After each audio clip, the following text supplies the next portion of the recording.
السلام عليكم. لا تنسوا الاعجاب بالفيديو والاشتراك في القناة.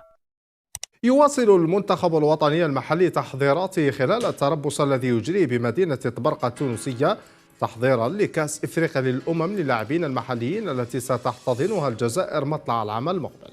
ويسعى المدرب مجيد بوقرة لاختبار التشكيلة التي اختارها من 23 لاعبا خلال المباراتين في المقررتين في هذا التربص أمام منتخبي النيجر ومالي.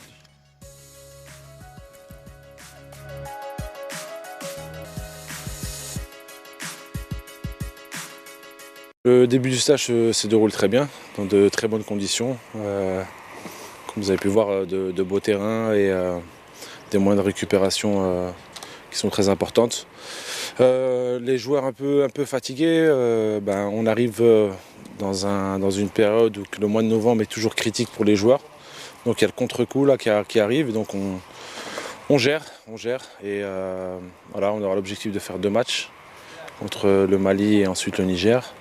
L'objectif aussi de voir 2 équipes, 80% de l'effectif on va dire est dans ma tête. Après voilà, ça ne veut pas dire que selon les performances qu'ils soient là à la CHAN, c'est ce que je dis toujours aux joueurs, c'est les performances déjà dans leur club.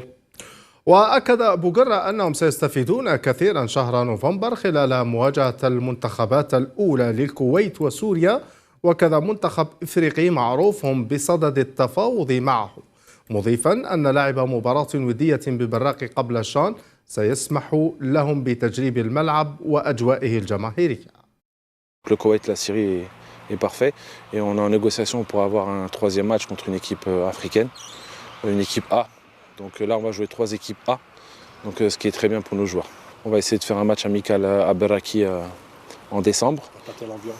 Tenter l'ambiance, ouais, c'est important que les joueurs sentent l'engouement de nos supporters qui vont être là le jour de la CHAN, qui vont nous supporter et aussi sentir ce stade, ce terrain, avoir les repères. وعن لاعبي اتحاد العاصمة قال بوقرة إنه سيحاول إشراكهم جميعا في لقاء النيجر قبل تسريحهم لفريقهم الذي سيخوض لقاء الدور الثاني مكرر من منافسة كأس الكاف بجنوب إفريقيا، على أن يعتمد على باقي العناصر في ودية مالي الثانية. L'objectif aussi de voir 2 équipes.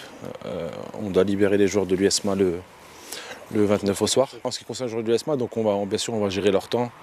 Donc on va profiter de leur présence sur le premier match, de faire jouer quasiment tous les joueurs de l'USMA pour les libérer et nous concentrer sur le 2e match avec tous les autres.